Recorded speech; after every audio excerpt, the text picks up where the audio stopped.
All right, good morning, everybody. How you doing? Let me turn this one off. And let's get started on this new homework assignment, right? Out of the book again, 3.1.6, cruising through chapter 3. We will finish chapter 3 before the school year, before the calendar year, right? Take a test on it. Let's have Stanley be our student today, right? Everybody loves Stanley, right? Those purple onions, right?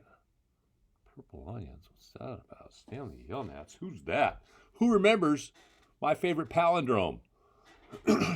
Not race car, not mom, not dad. I love mom and love dad, right? Not Hannah with an H, right? Not Taco Cat. My favorite palindrome about Teddy Roosevelt trying to convince Congress to give him money so he can buy the area of land down between North and South America, right? That isthmus, real thin strip of land where Panama is, right? Why do you want to do that? Because he wanted to build a canal so the ships didn't have to go all the way around the tip of South America when they went from New York to San Francisco, right? And plus, save us time, but also we can charge other countries. So he was a man, he had a plan to build a canal in Panama, and that whole thing is like Stanley Yelnats. Same thing frontwards as backwards. A man, a plan, a canal, Panama. Whoa, minds are blown. Don't you love it? All right, what do we got here? We got December 3rd.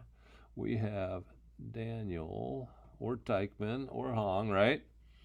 We're going to go fourth period. And we're doing the CPM lesson 3.1.6.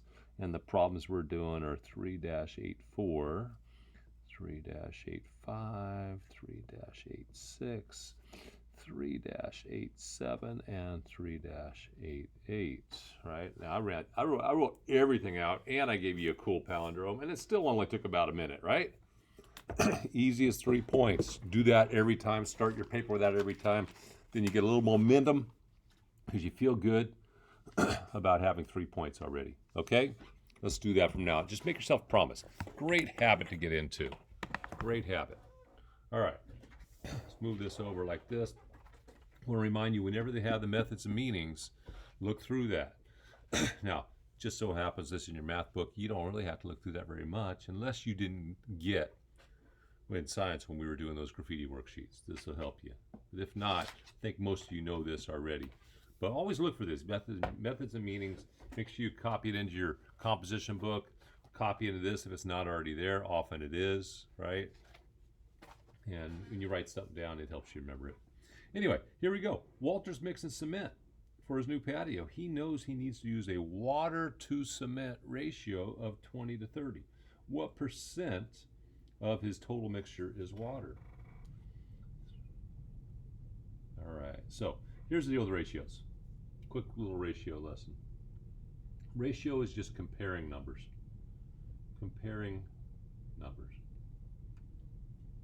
What does that mean? Well, you're comparing water and cement when you mix this.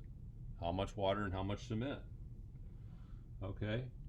Sometimes you're going to compare pepperoni to sausage to cheese when you make a pizza, right? You want to have that same ratio, right? You don't want to put the same amount of cheese on a 12-inch pizza that you put on a 6-inch pizza because then it's spread too thin, right? But if you double the cheese, you want to double the pepperoni. Otherwise, it's not going to taste the same.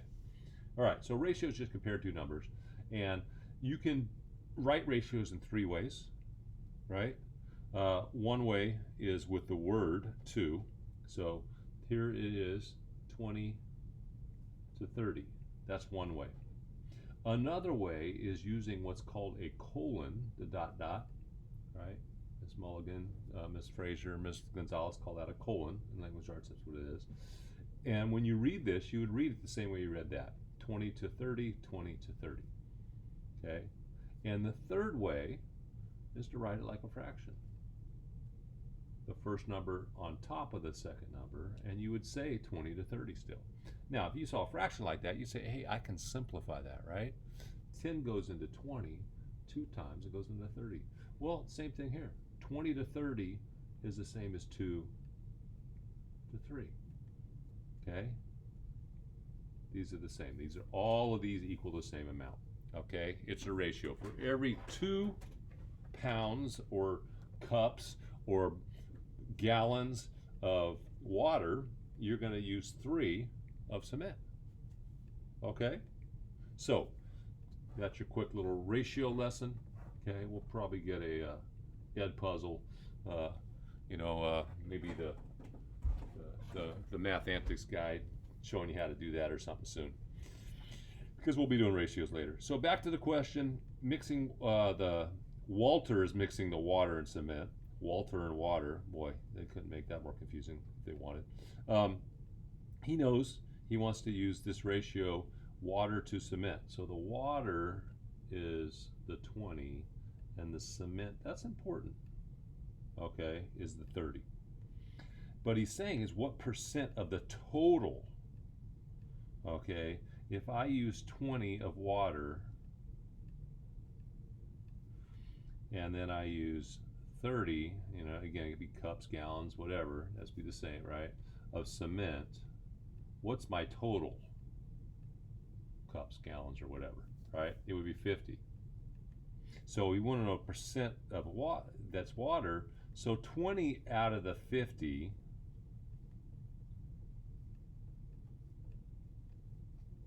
gallons out of the 50 gallons is water. What percent is that? Well, 20 of the 50 looks like that. You go change that to percent. You know how. If not, go back and watch that warm up. All right, I'll show you how to do the portions web in the warm-up.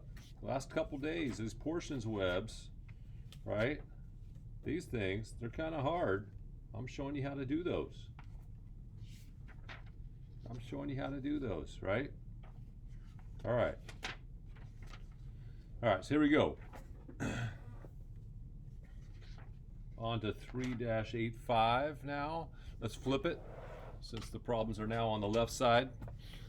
Okay, 385, what do we got here? We got David wants to make 3/10 and 21/100, wants to find 3/10 plus 21/100, and is wondering if using decimals will help him or make sense. Okay, so what are you doing here? On A, it says, how would 3/10 and 21/100 be written using decimals? Well, first off, 3/10, if you closed your eyes and I said 3/10, you wouldn't know if I was saying a decimal or a fraction, because tenths and hundredths can be place values in decimals, right? So, but let's just remember our rule for changing a fraction to a decimal. You know that the answer is going to be 3/10 and 21/100, right? But if you forgot, divide the bottom into the top. 3/10, you divide 10 into 3. You won't fit, Mr. Daniel. Add a decimal, bring it up, add a 0. 10 goes into 33 times. All right, I went from 3/10, divided the bottom into the top, and got 3/10. All that work to go from 3/10 to 3/10? Again, if you're not looking or not paying attention or closing your eyes, you're saying, how come he keeps repeating himself? Right, same thing here. If I divided 100 into 21, that's what I would get. So that's done, huh? I wrote them as decimals. Now, what is the sum? What does sum mean? Sum means you're going to add them. When you add, make sure you line up the decimals. And again, I think if they come out to different places past the decimal, add zeros, make it less confusing. The decimal comes straight down. I'm not doing that. I did enough for you on that one, huh? You finish it up. B, how could your answer from part A be written as a fraction? Okay, so you take this answer and you're going to go from a decimal to a fraction now. Okay, you can do that. Okay, and again, go watch my video for the warm-up if you need help. 3/10, rewrite 3/10 as a fraction so that it can easily be added to 21/100. So I can't add tenths and hundredths, right? Those are different denominators. But I can change this denominator to match that denominator so they're the same. How do I do that? Use the magic 1 if you want to, right? And you know why am I doing this? Because I want to change that 10 on the bottom to 100. How do I make 10 go to 100? I multiply it by 10. If a 10 goes on the bottom, what goes on top? So this is one whole. And then 3 times that. Okay, so you're going to do that. I helped you enough. Now, on 3-86, if you watch my warm-up and followed along with me, go get your answer on 3-86. It's on the warm-up and copy it here.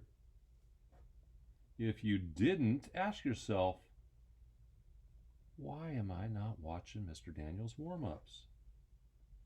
He always says, and I know, that if I do the warm-up, the homework's easy, and if I do the warm-up and the homework, the tests are easy, or if you're like TJ, you say everything's easy, even opening that jar that's stuck, right?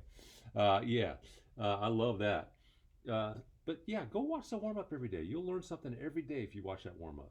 It's good exercise for your brain, for your math brain, and you learn something every day. And remember, if you work hard, life is easy. If you take it easy, life is hard. Okay, so go copy that. 387. If you walk forward 5 feet and then walk back 5 feet, you will end up exactly where you started. For each of the actions below, describe the action that will get you back where you started. And again, what the forward flat 5 feet, that's like a +5. Back 5 feet, that's a -5. Put those together, I have 5 and I owe 5 back where I started. Even Steven, 0, right? So you want to describe in words though. Walk up 10 steps. Well, what's the opposite of walking up 10 steps?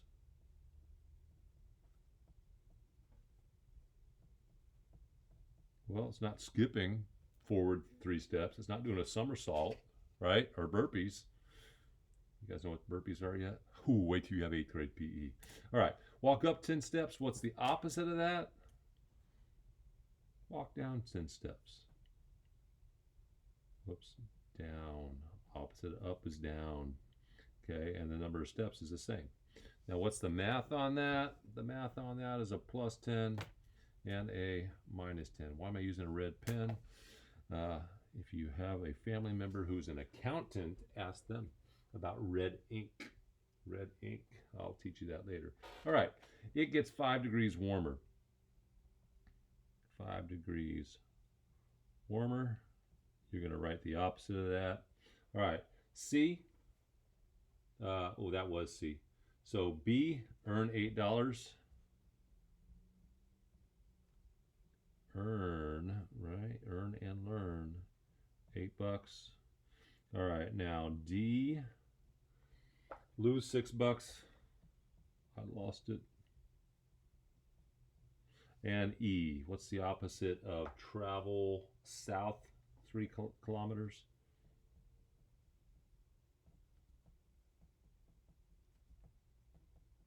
What's the opposite of that? Last one, F, run backwards 9 steps.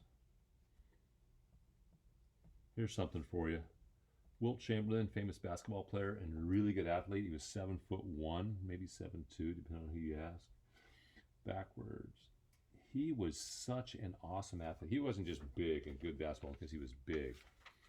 They say when he was on the Lakers, surrounded by other professional basketball players, including Jerry West, one of the most famous basketball players. The NBA logo is made from Jerry West. He could race his teammates the length of the court running backwards and beat them. That is pretty athletic. Think about it. He's not just racing anybody. He's not me and you. He's racing other professional athletes. Wilt the Stilt was his name. All right, here we go. Last one, 3-88. The diagram at the right is made of base 10 blocks. Remember, these are 10s, these are 1s. Use the diagram to answer the following questions. Find the area and perimeter. Okay, now, really, ideally, these things match up, right? Just pretend like this is even here. Yeah, this book sometimes, right? So, the area and perimeter. I'm going to draw a picture of that, but I'm going to draw it even better than they printed it, right? I'm going to go 1, 2, 3, 4, 5, 6, 7, 8, 9, 10. Okay, and I'm going to go over 3, I want these to be squares, right?